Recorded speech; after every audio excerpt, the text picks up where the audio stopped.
So downstream helium for me is about collecting helium from sources where it's produced after both people like Tim and Jeremy have had their functions carried out, the upstream and midstream entities, and then getting it to customers who need it.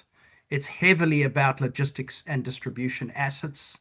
And if I look at the analogy to the oil and gas business that Jeremy kind of touched on, if you think of crude oil, which is sold in a form that people can't really use it. So the downstream side of it is distribution of those products, such as gasoline, diesel, oil, grease, et cetera, as well as a multitude of plastics that are produced as sort of petrochemical products.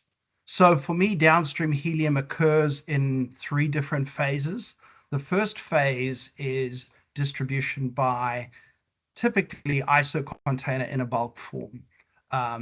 There are smaller producers, as Jeremy talked about, that distribute it in tube trailer, but the vast majority of the helium produced in the world is shipped by ISO containers to what we call transfills.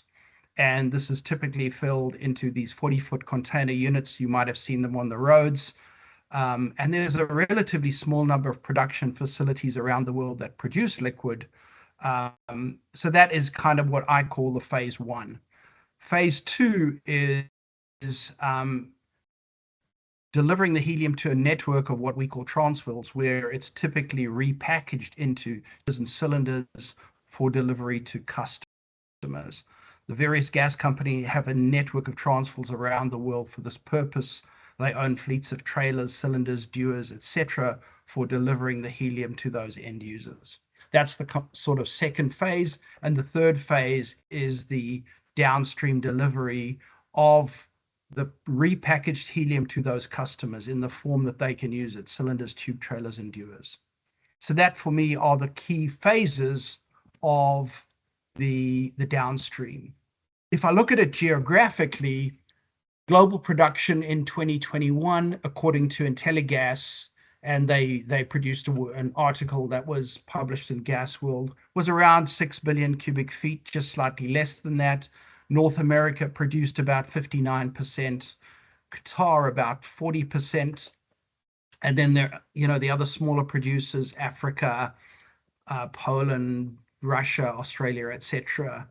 And this obviously excluded Amur. I think people have been talking about Amur for a long time, and the makeup will change considerably once Amur starts production.